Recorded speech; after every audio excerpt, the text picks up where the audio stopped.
എല്ലാവർക്കും നമസ്കാരം. ഇത് നമ്മളുടെ യൂട്യൂബ് ചാനലിൽ അപ്ലോഡ് ചെയ്യുന്ന രണ്ടാമത്തെ വീഡിയോയാണ്. അതായത് ഒരു ബ്രൈഡൽ ബ്ലൗസിൻ്റെ ഡിസൈനായിട്ടാണ് വന്നിരിക്കുന്നത്. ഈ ബ്രൈഡൽ ബ്ലൗസ് നമ്മൾ ചെയ്തിരിക്കുന്നത് കുന്തൻ സ്റ്റോൺസും കട്ട് ബീഡും ഷുഗർ ബീഡ്സൊക്കെ യൂസ് ചെയ്തിട്ട് നല്ല ഭംഗിയിൽ ചെയ്തെടുത്തിട്ടുള്ള ഒരു വെഡ്ഡിങ് ബ്ലൗസിൻ്റെ ഡിസൈനാണ്.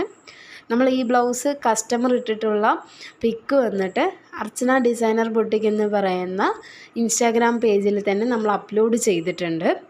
അതേപോലെ തന്നെ നമ്മുടെ ഷോപ്പിൽ ചെയ്തെടുത്തിട്ടുള്ള കുറച്ച് വർക്കുകളുടെ ഡിസൈനും നമ്മുടെ ഇൻസ്റ്റാഗ്രാം പേജിൽ അപ്ലോഡ് ചെയ്തിട്ടുണ്ട്. എല്ലാവരും ഒന്ന് കയറി നോക്കുക. ഇഷ്ടപ്പെടുകയാണെങ്കിൽ എന്തായാലും സപ്പോർട്ട് ചെയ്യുക. എങ്ങനെ വീഡിയോ എടുക്കണം, എങ്ങനെ സംസാരിക്കണം എന്നൊന്നും അറിയില്ല, എന്നാലും നമ്മൾ ട്രൈ ചെയ്യാണ്. എല്ലാവരുടെ സപ്പോർട്ട് ഉണ്ടാവുമെന്ന് വിചാരിക്കുന്നു. ഇനിയും വരും ദിവസങ്ങളിൽ എന്നെക്കൊണ്ട് ഇടാൻ പറ്റുന്ന കുറച്ച് വീഡിയോസൊക്കെ എന്തായാലും ഇടുന്നതായിരിക്കും. നിങ്ങളുടെ സപ്പോർട്ട് ഉണ്ടാവുമെന്ന് വിചാരിക്കുന്നു. Thank you.